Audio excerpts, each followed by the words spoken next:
discussed this hadith yesterday, and the hadith in which Nabi sallallahu alayhi wasallam mentioned several nisabs. And obviously, we worked out, I told you, the work of a faqih, the work of a mufti is to look at the usul behind what Nabi sallallahu um, taught us and showed us, and for us to apply in modern times. And I told you, this is how the ulama have worked out the nisab of our fiat money. Because if somebody says, look here, there was no dollars in the time of Nabi Sallallahu Alaihi Wasallam, there was no rands. So we look at the value of the silver that was contained in 200 silver coins, which is dirhams, right? Right. Now, yesterday we done something new. Yesterday we done, according to this hadith in the kitab, فَمَا زَادَ فَعَلَى حِسَابِ ذَلِكَ, that whatever you have over and above 200 silver coins, you will pay it pro rata. You understand what I'm saying? So if you have 201 silver coins, you pay zakat on 201 silver coins. If today's day and age, for example, the value of 200 silver coins is 25,000 rand, and you got 25,500 rand. So فَمَا زَادَ عَلَى ذَلِكَ فَعَلَى حِسَابِهِ, and you will pay zakat on 25,500 rand, 2.5% or 1/40th, right? But the interesting part here is this here, that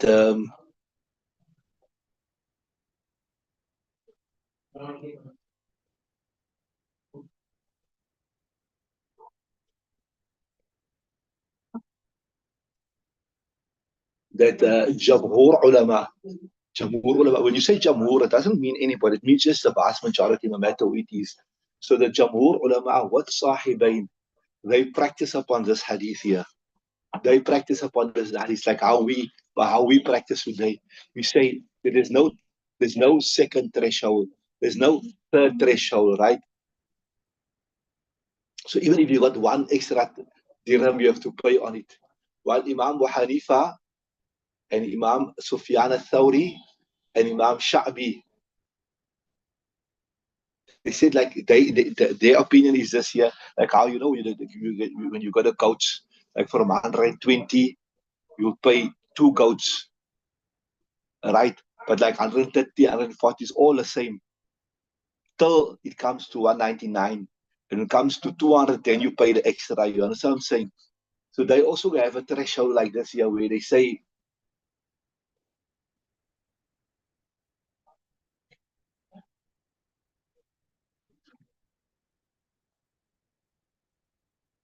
that they say,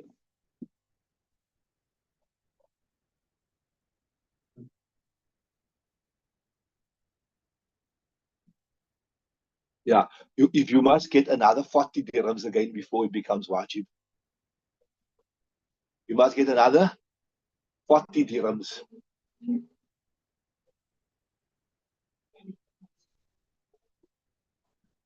So if you got 200, so you must reach another 240. So in our terms, what you do is you say what the value of 40 dirhams is. So say for instance, like how you said, say 25,000 is 200 dirhams. So you take 25,000 divided by what? How many times 4 goes into 25, and then you take it, and then that value, whatever value you get when you get that amount again. So say it's 5,000. So now so from 25,000 to 30,000, it will be the same zakat. When it reaches 30,000, now you pay again zakat on that. You understood that?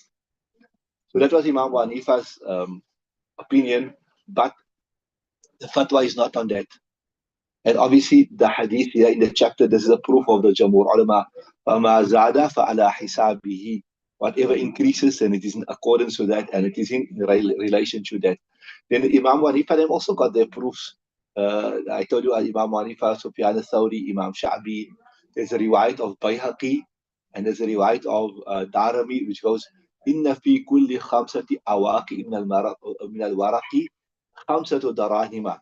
In every 5 of silver, there is 5 dirhams. فَمَا زَادَ, right? What increases? فَفِي كُلِّ أَرْبَعِينِ دِرْهَمٍ. And in every 40 days, another zakat again. You understood? So there is also proof for this opinion, which follows the same opinion like the sheep in it. Like, you have different thresholds. In between the one threshold, there's nothing extra, right?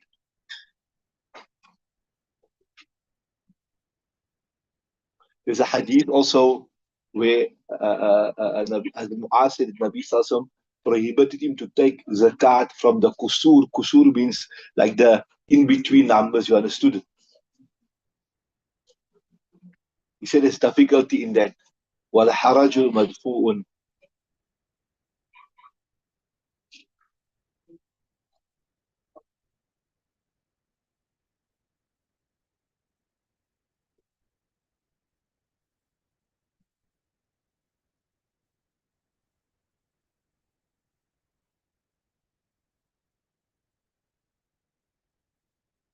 So we say, so Imam Hanifa answered for, like this here, فَمَا زَادَ فَعَلَى حِسَابِ ذَلِكَ. What increases, then it is in relation to that amount. So Imam Hanifa says, it refers to what is lesser than 40. Once it reaches 40, now you pay upon it. You understand what I'm saying? So we say the فَمَا زَادَ عَلَى حِسَابِ refer to any amount over above the threshold. He said that it refer to any amount that reaches 40. So it's 240, 280, 320, etc. You understood that? So what reaches 40, 40, 40 over and above that? You understood that? So that is Imam Hanifa's answer to this hadith. But nevertheless, bottom line is the fatwa is not on that. That's why we say that whatever you got over the nisab, you won't wait for another nisab. You will just pay upon that, right? Okay, read the next hadith, Yusuf. بسم الله الرحمن الرحيم.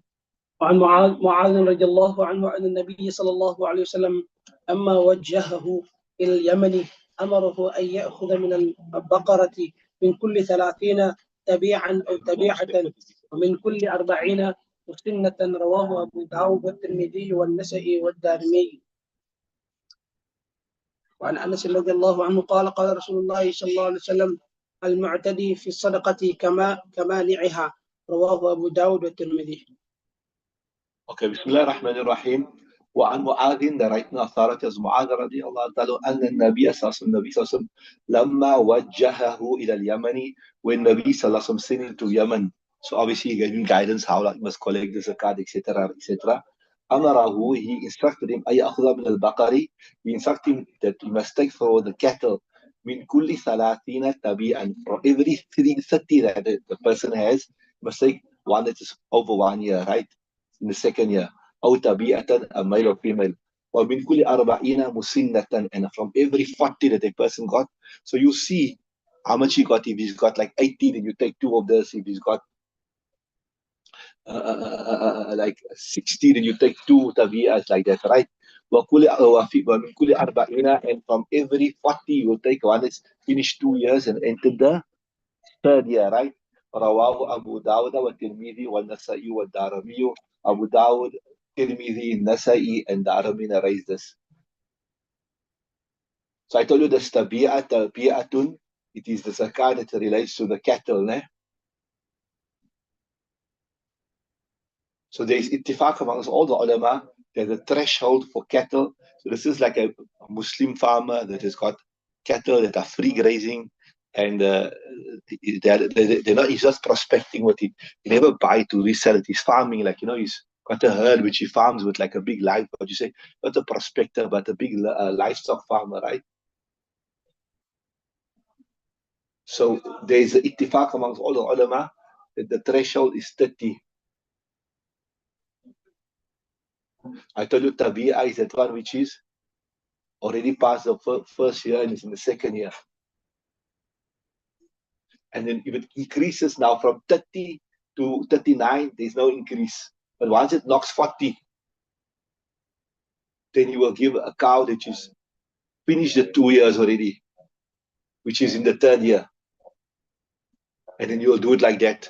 You'll see now, if it's closer to 30 or closer to 40, then you'll give. You understand what I'm saying?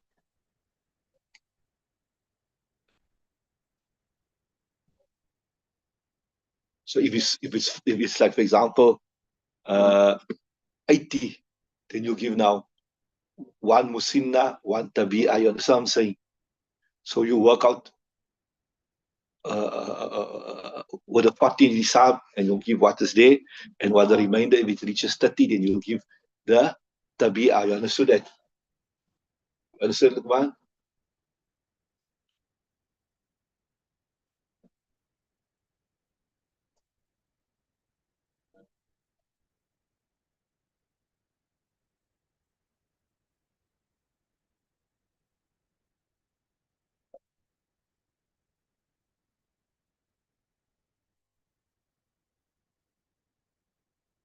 Okay, let's look at the next riwayat.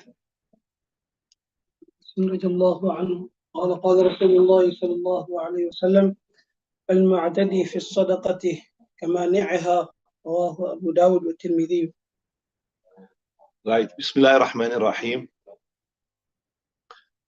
وعلى أنس قال رسول المعتدي في الصدقة كمانئها. So remember if you from the beginning we done that like how Nabi sallallahu alaihi wasallam gave guidelines to the one who has to pay zakat, like that also there's guidelines for the one who collects zakat. The one that is paying the zakat, he mustn't give the worst animals. He say you want to get rid of the poorest quality of animals. It's also for us when we're giving our zakat also, we shouldn't give the worst stuff, right? The stuff that you're not going to use, or like a businessman stock that is not going to sell, and you want to calculate like full price. This thing won't sell at all, and maybe before it was marked at a certain price. Now you want to factor in the same price. No, you must look at the market value. If I had to sell this now, what price will it get now? Not what price I could have get it when it was in fashion, whatever. You understand what I'm saying? So same thing here. Here is guidance also for the person that is collecting the zakat. So the person, what Nabi Sallallahu is saying, the person that is the sa'i, the one is collecting the zakat, if he got overboard and you want to take the best animals of who, of the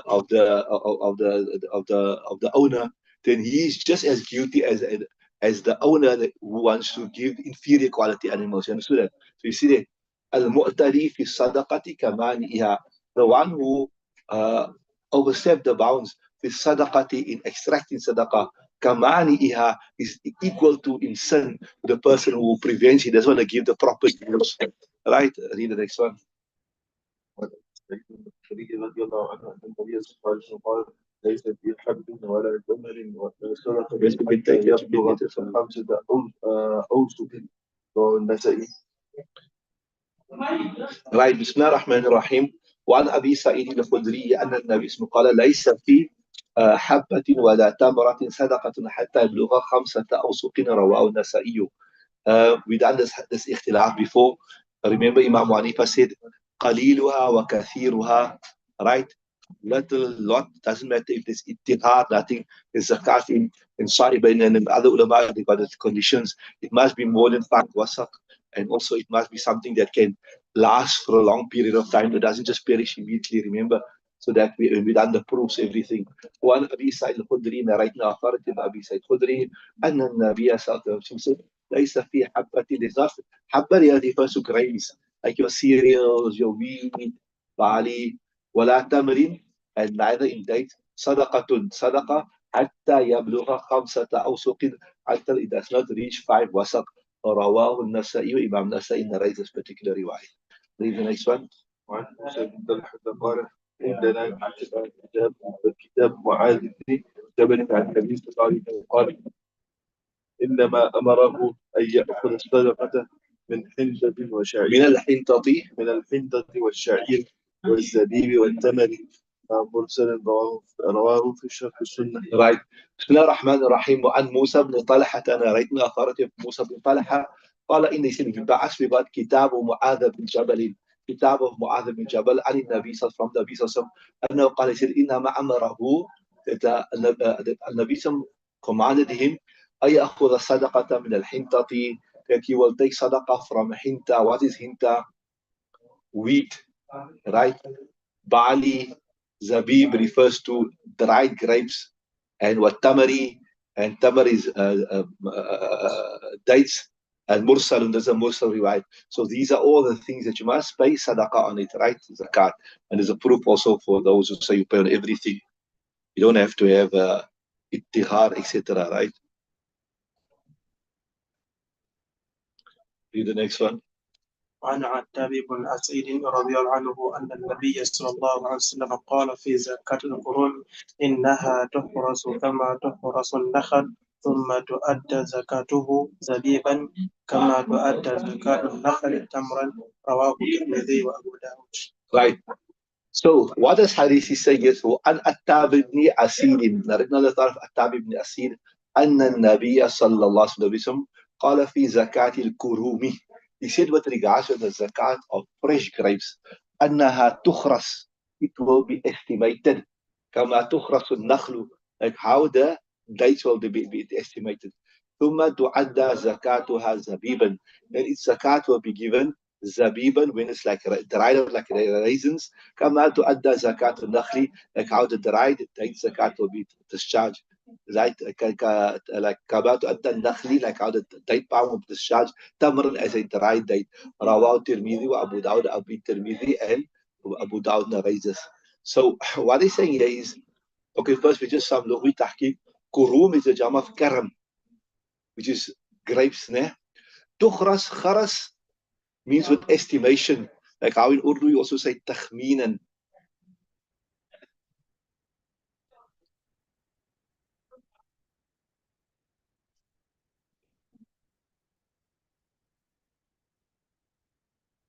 So there's some history to this, what you call it here. The history is this, that when the Muslims conquered Khaybar, today you can go see Khaybar even, quite a distance outside Medina. The Jews used to live there. So they made an agreement with the Muslims. The agreement with the Muslims was this, that we as a Muslims will allow you to continue living here, right? But you must give half of your yield. You must give half of, in our last trip we went to see the Khaybar.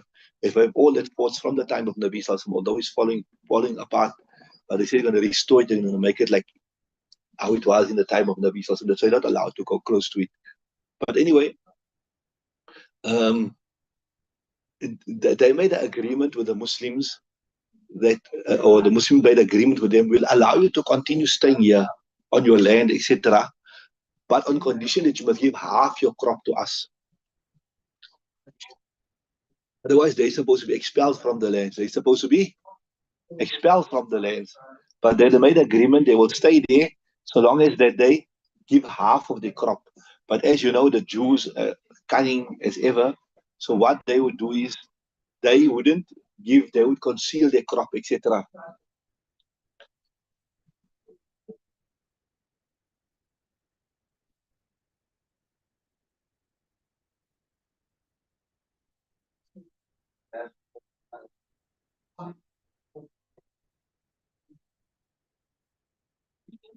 So the Jews, they thought to themselves, look here, this land belonged to us originally.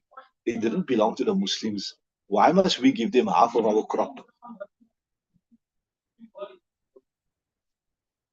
So they would deceive in giving what they're supposed to give, right?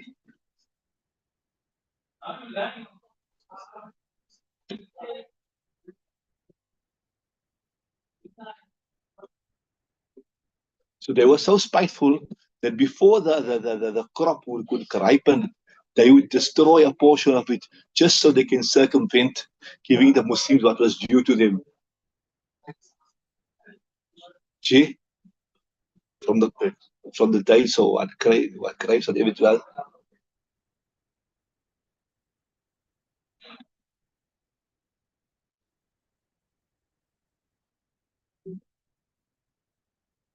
So that is why Nabi Sallallahu Alaihi Wasallam, you would get like, some people are good in estimating.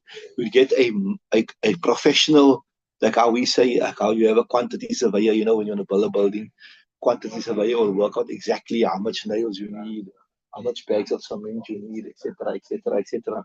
So here, Nabi Sallallahu would send an expert, and before they could destroy the crops, he would estimate that from this field here, so much must come. And from this field, so much must come. So he knew before the time, look here, if we get lesser than this, it means you are deceiving us. If we get lesser than this, you are deceiving us. You are robbing us.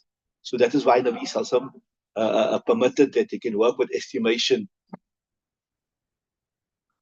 Once it gets dry, you'll have to give X amount. So now, obviously, the Jew knew that, look here, we have to give so much, so much. So even if, so he would now be extra careful at looking after the crop, because if he don't look after the crop, if he allows the crop to destroy, or he purposely destroy it, it's going to be to his detriment.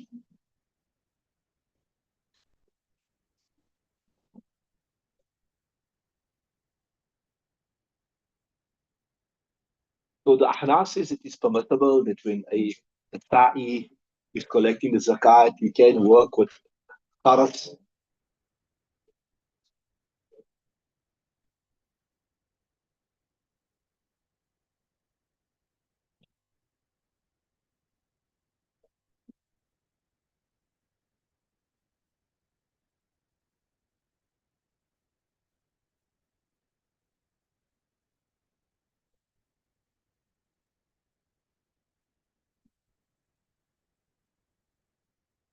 Read it actually why. وعن سهل بن رضي الله عنهما حدث أن رسول الله صلى الله عليه وسلم كان يقول إذا قرصتم فخذوا ودعوا الثلث فإن لم تدعوا الثلث فدعوا الربع رواه الترمذي وأبو داود والنسائي. Okay, بسم الله الرحمن الرحيم.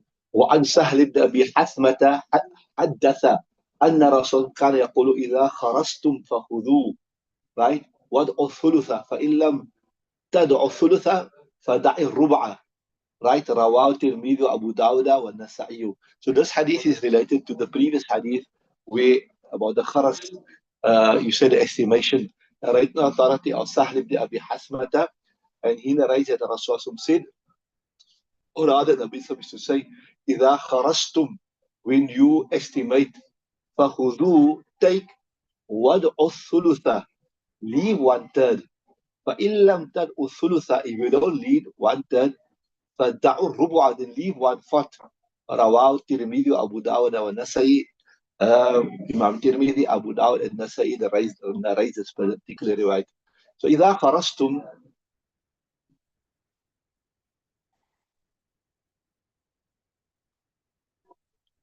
in this hadith, basically, Nabi sallallahu alayhi wasallam is advising the sa'i, the collectors, that they must be a bit soft, mustn't be so harsh.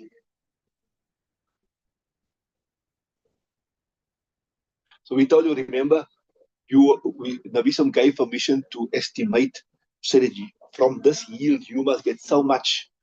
So you need to give us so much so that that person won't, the Jew won't deceive, and he won't destroy, or he won't allow the crop to be destroyed, right?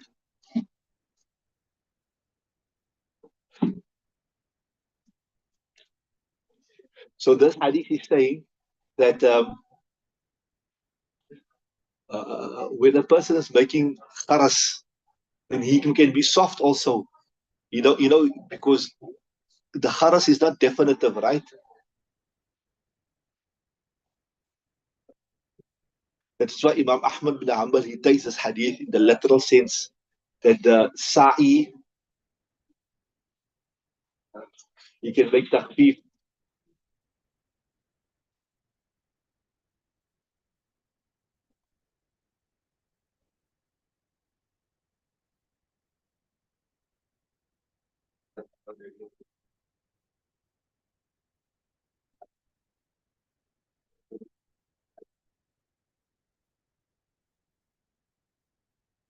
So I was telling you, Imam Ahmad bin Hanbal means you literally can decrease because it's supposed to be half, ne? But what the other ulama says, no, you can't. This is huququllah. But what you can do is you can leave a share that he's supposed to give in zakat by him, and he can give it directly to the poor people he wants to give it. You understood what I'm saying? Because this is huququllah. You can't, the mulana can't come and tell somebody, okay, you good person, mashallah, you pay, instead of paying 2.5% zakat, you pay 2% zakat, or you pay 1.7% zakat, right? You understand what I'm saying? So the same thing we're saying, that the literal sense, the literal meaning of this hadith doesn't make sense. That you فَخُذُوا, you take وَدَعُوا الثُّلُث and leave 1/3 by the person, or leave 2/3, or فَإِن لَمْ تَجِدْ فَإِن لَمْ تَدْعُوا الثُّلُث, and if you can't leave 1/3, then leave 1/4. Yeah, we say, what it means is that person still has to give the full zakat, right? He must give the full zakat, but you can leave a portion by him that he can discharge on his own to his aqarib, to his ahibba, etc. You understood that?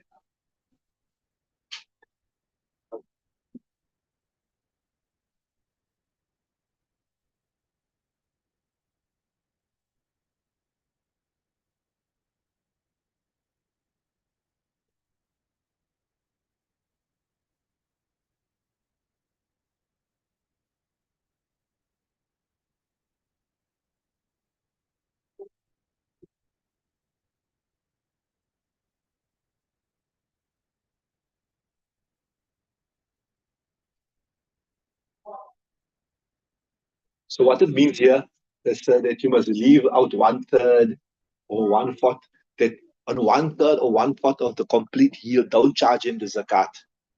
Because it could maybe get destroyed in the process, or maybe they can give this. If it doesn't get destroyed, it does reach, it does get ripened, etc., etc. Then they can give this in charity themselves. You understood that? Can you read another one?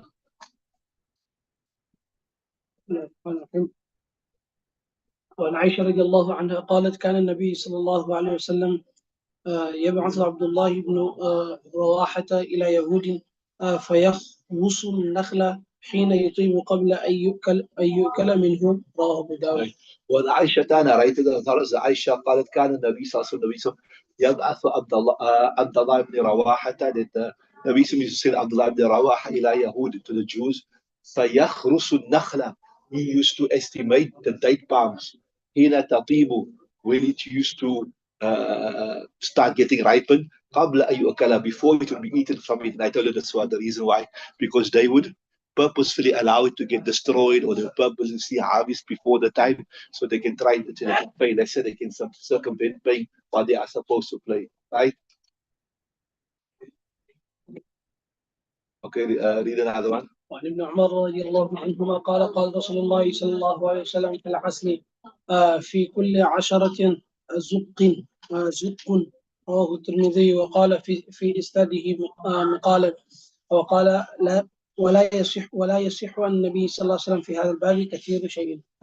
ولابن عمر narrating authority of Ibn Umar قال رسول الله صلى الله عليه وسلم في العسل, with regards to honey, في كل 10 أزق. So azuk is like a type of a measurement. In every, just say, just for the time, just to understand it, let's say for every 10 kilos, zikun is 1 kilo. Rawah Tirmidhi, Imam Tirmidhi narrates this. But he said, وَقَالَ فِي إِسْنَادِهِ مَقَالٌ. Imam Tirmidhi say that in the sanad is not so authentic. There's some kalam in the sanad, right? Right here. وَلَا يَصِيحُ عَنِ النَّبِي صلى الله عليه وسلم في هذا الباب كثير شيء. And he's saying that there's many hadith that has been narrated in this chapter of zakat, like with regards to the quantums that you must pay, etc., where there's mistakes that people never get it right. So the first question is this here, that Ushri lands, is that the Muslim, the lands in the Muslim, the farmlands in the Muslim, what you call it, in a Muslim country, right? And if a person has got bees and is doing bee farming, etc., should he pay ushur or not? So this is what you call ushri land. What is this called? Ushri land. Just 1 second.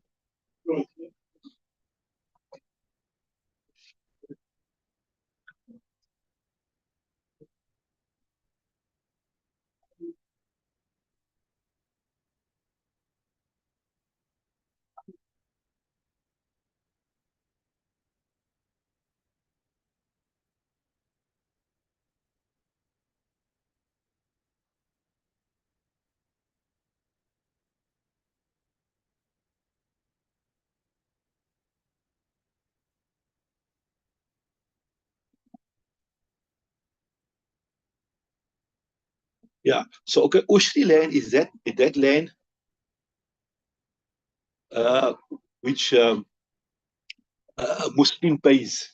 And normally, like we said, it is it is a fixed amount, 1/10. There's ushur, ne? Ushur.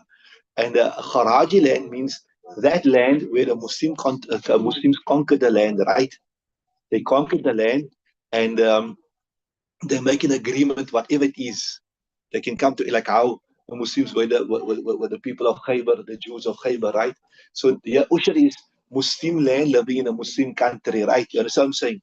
So this is the question here, that the Ushri land, do you pay on honey or not? If you got a bee farm or you got bees or whatever. As it Imam Shafi'i, as it Imam Malik says, there's no ushur on honey. As it Imam Ahmad and Imam Abu Hanifa, they say there is ushur on honey. As it Imam Abu Hanifa says, like how he said earlier, remember Abu Hanifa said that ushur, whether it's qaleel or kathir, you have to pay.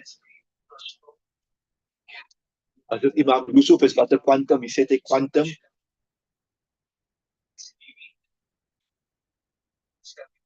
As it Imam Yusuf said, it must reach, like in the time of Nabi Sallallahu, it was like a type of a bag, or like a type of utensil.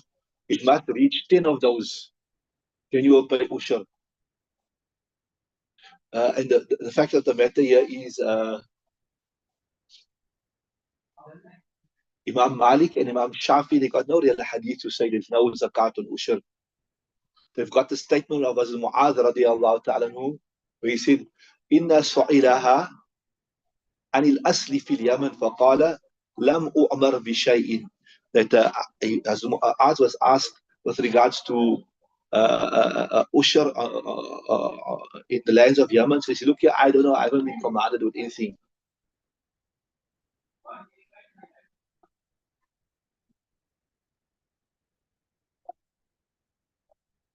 Hadith, the Hanafis got this hadith here.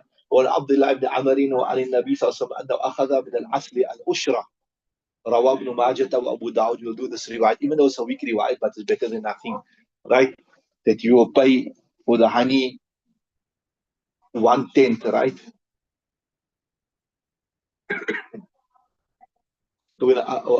And then also then we use the general hadith, ما سقط السماء وما أخرجت الأرض ففيه العشر, right?